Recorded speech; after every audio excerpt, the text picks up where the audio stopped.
రోజు ఆలగడ్డలో దాదాపుగా 30 సంఘాలని ఐడెంటిఫై చేసి ఆ 30 సంఘాలతో కూడా మీటింగ్ ఏర్పాట్లు చేసుకొని మరి రెగ్యులర్గా ఉండే సమస్యలే కాకుండా వీళ్ళు వాళ్ళ సంఘాల్లో నుంచి యూనియన్ తరపు నుంచి ఎటువంటి ఇబ్బందులు ఫేస్ అవుతున్నారనేది కూడా ఈరోజు అడిగి కనుక్కోవడం తెలుసుకుంది.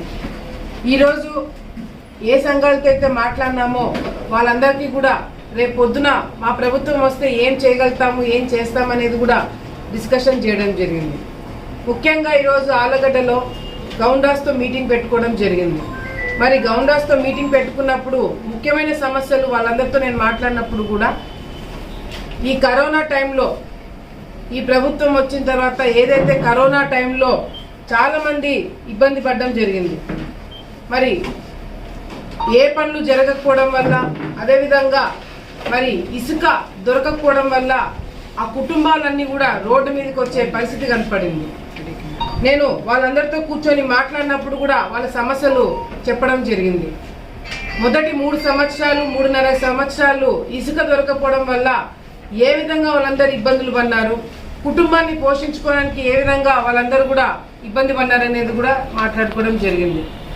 వాళ్ళందరికీ నేను ఒకటే ఉదాహరణ చెప్పిన, ఆ 3.5 సంవత్సరాల్లో మీరు పడిన ఇబ్బందులు నిజంగాంటే ప్రభుత్వం చాలా సీరియస్గా తీసుకోయింటే ఏదైతే టిట్కో ఇల్లు కడుతున్నారో టిట్కో ఇల్లు అదే టైంలో కడుతూ వచ్చినారు. మరి ఆ టైంలో ఎవరో బయట నుంచి వ్యక్తులు వచ్చి, ఎవరో బీహారో బాంబే నుంచి వచ్చిన వ్యక్తులు పనిచేయాల్సిన అవసరం లేకుండా మన ప్రాంతంలో మన వాళ్ళకి ఉద్యోగాలు ఇప్పించేటట్టుగా మన వాళ్ళే, మన గౌండాలే, మన వాళ్ళే లేబర్ పని అప్పచెప్పింటే ఈరోజు టిట్కో ఇల్లు రావడం వల్ల ఆ ఇల్లు వచ్చిన వాళ్ళే కాకుండా అక్కడ పనిచేసే వాళ్ళకు కూడా ఈరోజు ఉపయోగపడేది. ఇటుక తీసి ఇటుక పెట్టాలి అంటే మనవాడు అయి ఉండాల. మన వాళ్ళు మన ఆలగడ్డలో టిట్కో ఇళ్ళకి మన వాళ్ళే పనిచేసింటే అటు లేబర్ పని గౌండాలు కావచ్చు, అటు కార్పెంటర్లు కావచ్చు, అటు మరి ఏదైనా పనిచేసే వాళ్ళందరూ కూడా అక్కడే వాళ్ళే చేసింటే ఈరోజు ఉపాధి అనేది కొన్ని వేల కుటుంబాలకి ఇవ్వడానికి అవకాశం ఉంది.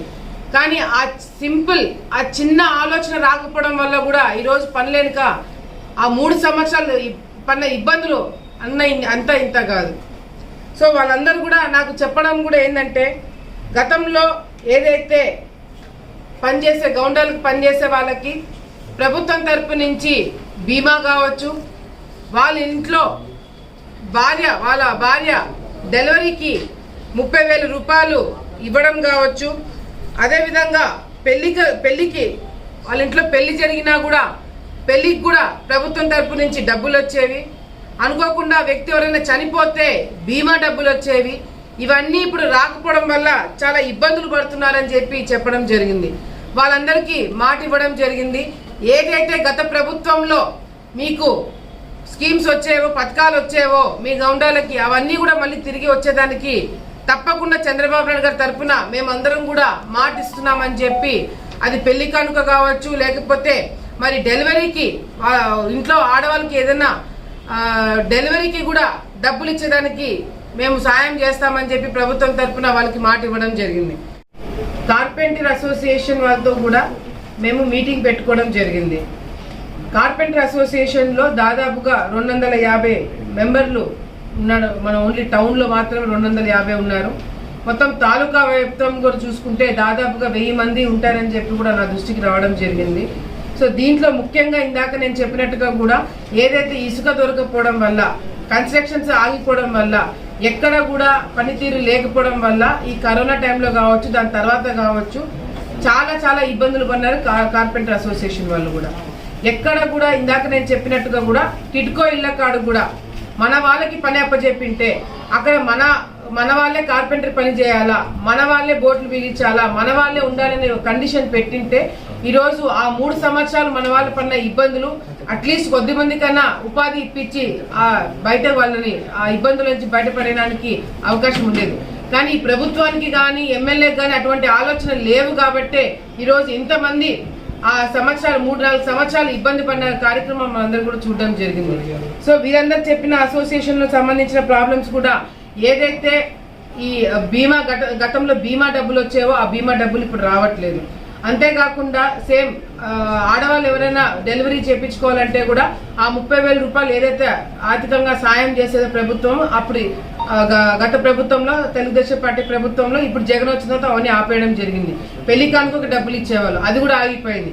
మళ్ళీ మా ప్రభుత్వం వచ్చిన తర్వాత కార్పెంటర్ అసోసియేషన్ వాళ్ళందరికీ కూడా మాటిస్తున్నాను, తప్పకుండా ఆ గతంలో ఇచ్చిన పథకాలన్నీ కూడా మీకు రావడమే కాకుండా ఏదైతే ప్రతి ఒక్క మండలంలో కూడా ఏదైతే కార్పెంటర్ అసోసియేషన్ వాళ్ళకి కొద్దిగా ల్యాండ్ ఇవ్వాలని చెప్పి కూడా అడగడం జరిగింది. ప్రతి ఒక్క మండలంలో ఎంతమంది అసోసియేషన్లకు సంబంధించిన వాళ్ళు ఉన్నారో కనుక్కొని దానికి తగినట్టుగానే ఆ మండలాల్లో వాళ్ళకి హెడ్ క్వార్టర్స్ లో వాళ్ళకి స్థలము ఏర్పాటు చేయడం జరుగుతుందని చెప్పి కూడా తెలియజేసుకుంటూ, అంతేకాకుండా టెక్నికల్ గా ఏదైనా చేయాలన్నా, ఏదైనా కొత్తగా కాంట్రాక్టులు రావాలన్నా కూడా, ఉపాధి అనేది ఇంకా పెరగాలన్నా కూడా కార్పెంటర్ అసోసియేషన్ వాళ్ళలో ఇక్కడే ఒక ట్రైనింగ్ సెంటర్ పెట్టిస్తామని చెప్పి కూడా వాళ్ళకి మాట ఇవ్వడం జరిగింది. సో డెఫినెట్ గా ఈ కార్పెంటర్ అసోసియేషన్ వాళ్ళకి ఒక ట్రైనింగ్ సెంటర్ కూడా ఇక్కడ ఏర్పాటు చేయడం జరుగుతుంది. అంతేకాకుండా గౌండాలకు ఇచ్చినట్టుగా కూడా రేపు పొద్దున గవర్నమెంట్ కాంట్రాక్ట్ ఏదైనా ఉన్నా, ఆలగడ్డలో ఎటువంటి గవర్నమెంట్ తరపు నుంచి ఏదైనా కన్స్ట్రక్షన్ జరిగినా దానికి సంబంధించిన వర్క్ ఏదైనా ఉంటే కూడా తప్పకుండా కార్పెంటర్ అసోసియేషన్ వాళ్ళకు ఫస్ట్ ప్రిఫరెన్స్ ఇవ్వడం జరుగుతుందని చెప్పి కూడా వాళ్ళకి మాట ఇవ్వడం జరిగింది. రేపు పొద్దున ఫారెస్ట్ డిపార్ట్మెంట్ తరపు నుంచి ఎటువంటి ఇబ్బందులు లేకుండా, అదేదైనా ప్రాబ్లం ఉంటే డిపార్ట్మెంట్ వాళ్ళతో మేము కూడా మాట్లాడి మీ జోలికి రాకుండా చూసుకునే బాధ్యత కూడా మేము తీసుకుంటామని చెప్పి కూడా వాళ్ళకి మేము మాట ఇస్తున్నాము.